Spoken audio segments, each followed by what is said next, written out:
बिहार में 2 सीटों के उपचुनाव के बाद ये माना जा रहा था कि बिहार में सब कुछ ठीक ठाक हो जाएगा, राजनीति कुछ दिनों के लिए विराम ले लेगी और चर्चाएं कम होंगी। लेकिन ये सोचना शायद गलत था। बिहार राजनीतिक रूप से कभी भी शांत नहीं हो सकता है। परिणाम आने के बाद एक तरफ जहां अपने दावे मजबूत थे वो खुशियां मना रहे थे, तो वहीं राज्य के अलग हिस्सों में दुख का भी माहौल था। शराबबंदी को लेकर के जो चर्चाएं चल रही थी और जिस तरह से लोगों की जानें गईं, उसको लेकर के अब विपक्ष हमलावर था। तेजस्वी यादव के दिल्ली जाने के बाद एक बार फिर से जनता दल यूनाइटेड और भारतीय जनता पार्टी को मौका मिल गया कि जब भी चुनाव होते हैं या इस तरह का कोई भी बात होता है तो तेजस्वी यादव पटना छोड़ करके फरार हो जाते हैं। लेकिन तेजस्वी यादव जिस तरह से मजबूती के साथ लड़े थे, उसे देख करके कहीं ना कहीं अब नीतीश कुमार की रणनीतियाँ बदलने वाली थी। ये बातें हम पहले से आपको बता रहे थे कि जिस मजबूती के साथ नीतीश कुमार को परेशान किया था तेजस्वी यादव ने, और इस उम्र में उसे देख करके लग रहा था कि नीतीश कुमार अब जब भी सामने आएंगे तो तेजस्वी यादव हर बार कुछ ना कुछ नया सीख रहे हैं। अब अगली बार उन्हें सीखने की ज़रूरत नहीं, बल्कि नीतीश कुमार को पटकनी देने की बात है। अब इन सारी बातों को लेकर के नीतीश कुमार अलर्ट हो गए और उन्होंने अपनी टीम को पूरे अलर्ट मोड में रख लिया। चुनाव खत्म होने के बाद भी जनता दल यूनाइटेड किसी भी तरह का आराम करने की स्थिति में नहीं है। हमने आपको पहले भी बताया था कि भारतीय जनता पार्टी की ये स्ट्रेटजी है कि वो चुनाव के बाद फिर से चुनाव की तैयारियां शुरू कर देती हैं। बिल्कुल उसी मोड में आ गए हैं नीतीश कुमार और उन्होंने अपने पार्टी मेंस को स्पष्ट संकेत दे दिया है कि उन्हें आराम नहीं करना है। आपने देखा होगा कि किस तरह से चुनाव समाप्त होते, परिणाम आते ही फिर से एक बार जनता दल यूनाइटेड के लोग रेस में आ गए हैं और वो अगले चुनाव की तैयारी करने लगे हैं। चुनाव चाहे देश के अलग हिस्सों में हो या फिर बिहार में हो, राजनीतिक रूप से वो अपनी ज़मीन को और पकड़ दोनों ही मजबूत करने में लगे हुए हैं। कहा जाता है कि ज़मीन जो है वो जोर का चीज़ है और जोर कहीं ना कहीं अब नीतीश कुमार दिखाने के मूड में आ गए हैं। हालांकि इस बीच में कई ऐसी बातें हुई हैं जिसको लेकर के तेजस्वी यादव ने हमला किया है। शराबबंदी में लोगों की मौत को लेकर के तेजस्वी यादव जितना ज़्यादा मुखर हुए, उससे जदयू जरा भी विचलित नहीं हुई है। जदयू ने साफ तरीके से कहा है कि अगर इस तरह की कोई घटनाएं होती हैं तो उस पर कार्रवाई भी होती है और सरकार बैठने वाली नहीं है। हालांकि ये आरोप अक्सर लग रहे हैं कि सरकार के मिलीभगत और सरकार के स्वीकृति, मौन स्वीकृति के बिना ये काम नहीं हो सकता है। शराबबंदी को लेकर के जिस तरह से तेजस्वी यादव ने तंज कसा था कि सिपाही और चौकीदार को बर्खास्त करने से शराबबंदी पर कंट्रोल नहीं किया जा सकता है, इसमें बड़े बड़े जो मछली हैं उन पर कंट्रोल करना पड़ेगा। यहाँ एक तरफ तेजस्वी यादव बिहार में नीतीश सरकार को घेरने का कोशिश कर रहे हैं, वहीं छोटे ही स्तर पर हो लेकिन नीतीश कुमार लगातार तेजस्वी यादव को आईना दिखाने और डैमेज करने का काम कर रहे हैं। उसमें जरा भी पीछे नहीं हट रहे हैं। आपको बता दें कि जिस तरह से जब से अध्यक्ष बने हैं, राष्ट्रीय अध्यक्ष बने हैं ललन सिंह, तब से उनका सीधा ध्यान एक ही तरफ है कि कैसे तेजस्वी यादव के प्रभाव को कम किया जाए, लालू प्रसाद को पीछे ढकेला जाए। इस चुनाव में भी नज़र आया कि एक बार फिर से लालू प्रसाद चुनाव प्रचार में आए, उसके बावजूद भी किस तरह से इन लोगों ने पूरा रणनीति और योजना बना करके बैकफुट पर ढकेल दिया है।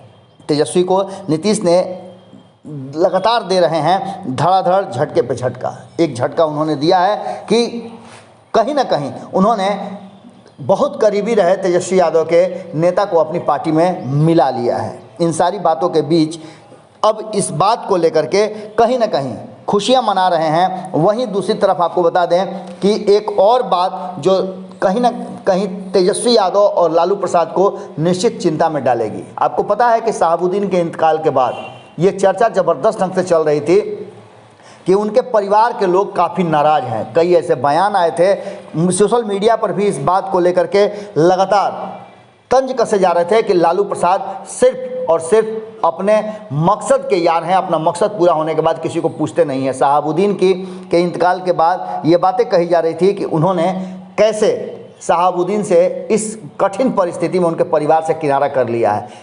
लालू प्रसाद तेजस्वी यादव के नहीं जाने को लेकर के, उनके साथ नहीं खड़े होने को लेकर के कई तरह की बातें कही गई थी। हालांकि तेज प्रताप यादव ने कोरम पूरा किया था और वो मिलने गए थे। अब जबकि शहाबुद्दीन के पुत्र ओसामा की शादी थी, निकाह था, वो निकाह में तेजस्वी यादव गए थे और बाद में रिसेप्शन में तेज प्रताप यादव भी गए। दिखाने का कोशिश किया जा रहा था कि सब कुछ ठीक ठाक है और ओसामा कहीं नहीं जा रहे हैं। लेकिन इसके बीच में जो बातें सामने आ रही हैं कि भीतर ही भीतर शहाबुद्दीन के पुत्र का रिश्ता जो है वो जदयू के लोगों से बहुत करीबी होता जा रहा है। अपने निकाह और रिसेप्शन में कहा जा रहा है कि नीतीश के साथ साथ आरसीपी को भी उन्होंने बुलाने का कोशिश किया था। अब उन्हें अपनी बहन की शादी में, बहन के निकाह में उन्होंने नीतीश कुमार और आरसीपी सिंह को न्योता दिया है। इसे राजनीतिक नज़रिए से बड़ा ही अलग ढंग से देखा जा रहा है। आपको बता दें कि केंद्रीय इस्पात मंत्री और जदयू के वरिष्ठ नेता आरसीपी सिंह दिवाली और छठ के अवसर पर अपने गांव मुस्तफापुर में हैं, जो नालंदा जिला में है। शनिवार को सुबह ओसामा उनके गांव आरसीपी के घर पहुंचे और आग्रह किया कि उनकी बहन की शादी में वो जरूर आएँ। आरसीपी ने समारोह में शामिल होने का भरोसा भी दिलाया है और ओसामा आरसीपी सिंह के बीच में मुलाकात के दौरान मौजूदा रहे जो नेता हैं जदयू के, वो अंजनी कुमार के साथ साथ कई लोग शामिल थे और फोटो भी पोस्ट किया गया है। हालांकि अंजनी ने इस मुलाकात में किसी तरह की राजनीतिक बातचीत से इनकार किया है, लेकिन आप जानते हैं कि राजनीतिक लोगों की मुलाकात किस कारण से होती है। इसके अलावा आपको बता दें कि राजधानी में एक पोस्टर भी बड़ी चर्चा का विषय बना हुआ है। उस पोस्टर में सीधे तौर पे लालू परिवार का पोस्टर दिया हुआ है और उसमें कृष्ण और अर्जुन की बात लिखी गई है। उस पोस्टर में दर्शाया गया है कि कृष्ण बने तेज प्रताप यादव और तेजस्वी जो कि अर्जुन की भूमिका में है और अपने तीर का संधान कर रहे हैं। राजधानी पटना की सड़कों पर लालू परिवार का ये मीम्स पोस्टर लगा हुआ है और राजद के प्रमुख ने इस पूरे मामले पर चुप्पी साध रखी है। हालांकि पोस्टर किसने लगाया इसकी कोई जानकारी नहीं है, लेकिन संकेत राजनीति से प्रेरित है। माना जा रहा है कि बिहार विधानसभा की 2 सीटों पर हुए उपचुनाव में जीत के बाद जदयू कार्यकर्ताओं ने उत्साह में इसे लगाया है। पोस्टर में राजद विधायक तेज प्रताप यादव को श्री कृष्ण की भूमिका में दिखाया गया है और अर्जुन की भूमिका में तेजस्वी यादव है। पोस्टर में तेजस्वी यादव को अर्जुन के तरह मछली की आंख में निशाना लगाते हुए दिखाया गया है, जिसमें वह कहते हैं कि मुझे तो मछली दिख ही नहीं रही है। वासुदेव इस पर तेज प्रताप यादव उन्हें अहंकार से मुक्त होकर देखने की सलाह देते हैं। यानी कि आप समझ लीजिए कि जो बातें चुनाव के समय में चर्चा में थी, अब उसे कहीं ना कहीं तेजस्वी यादव को अलर्ट होने की ज़रूरत है और इस अलर्ट होने में उन्हें कहीं ना कहीं अब दिल्ली नहीं बल्कि पटना में रहना होगा। और वर्तमान परिस्थिति में जिस तरह से लगातार जहां एक तरफ जदयू हमलावर है, वहीं जीतन राम मांझी भी लगातार हमला कर रहे हैं और मुकेश सहनी भी पीछे नहीं है। भारतीय जनता पार्टी भी लगातार कहीं ना कहीं तेजस्वी यादव और लालू प्रसाद को घेरने में कोई भी ऐसा अवसर नहीं है जिसे छोड़ रही है। इन सारी बातों के बाद अब देखने वाली बात होगी कि जहां सेनापति के रूप में तेजस्वी यादव को लालू प्रसाद ने पार्टी का पूरा बागडोर थमा दिया है, वो बार बार पार्टी मेंस को छोड़ करके इस कठिन समय में, जबकि हार के बाद उन्हें समीक्षा करनी चाहिए थी, हमने पहले भी बताया था, पार्टी के लोगों का हौसला अफजाई करना चाहिए था। ऐसे अवसर पे तेजस्वी यादव पटना छोड़ करके दिल्ली प्रवास कर रहे हैं और ये बातें कहीं ना कहीं भारी पड़ रही है राष्ट्रीय जनता दल पर, ऐसा जानकारों का कहना है। और यही वो मौका है जिसमें उनके विरोधी सक्रिय हो जाते हैं और जब तक सब कुछ संभालने का कोशिश करते हैं तेजस्वी यादव, तब तक बहुत देर हो चुकी होती है।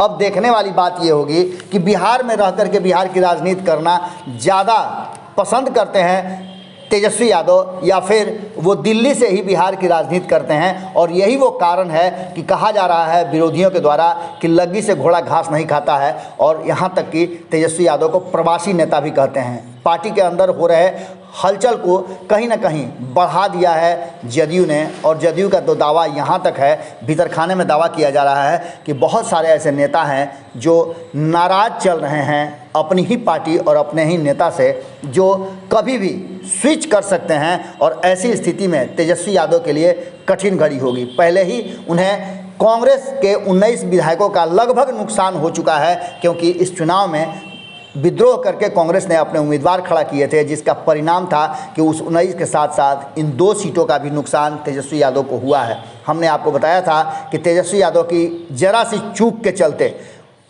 कहीं ना कहीं 21 विधायकों का नुकसान हुआ है और ये भरपाई कैसे करेंगे तेजस्वी यादव, कैसे पैचअप करेंगे, क्या दिल्ली में पैचअप करने में सफल होंगे? इन्हीं बातों के साथ हम आपको आज के भोरे भोर में यहीं छोड़ करके जाते हैं। आप अपने विचार हमें ज़रूर लिखिएगा, क्योंकि ये पूरी तरह से जो वर्तमान बिहार की राजनीति है उस पर आधारित विश्लेषण है। कैसा लगा ज़रूर आप बताइएगा और अपने विचार ज़रूर लिखिएगा। बहुत बहुत धन्यवाद, नमस्कार।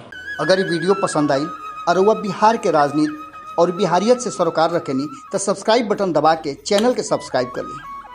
ओजे एगो घंटी बा, ओकरा बटन दबा देला से कुल सटीक और मारक खबर रुआ मुफ्त में मिल जाई। अगर रुआ पत्रकारिता के हमनी के नया प्रयोग में सहयोग कर चाहतानी तो ज्वाइन बटन दबा दी। पेटीएम नंबर नोट कर ली 9386816700। धन्यवाद।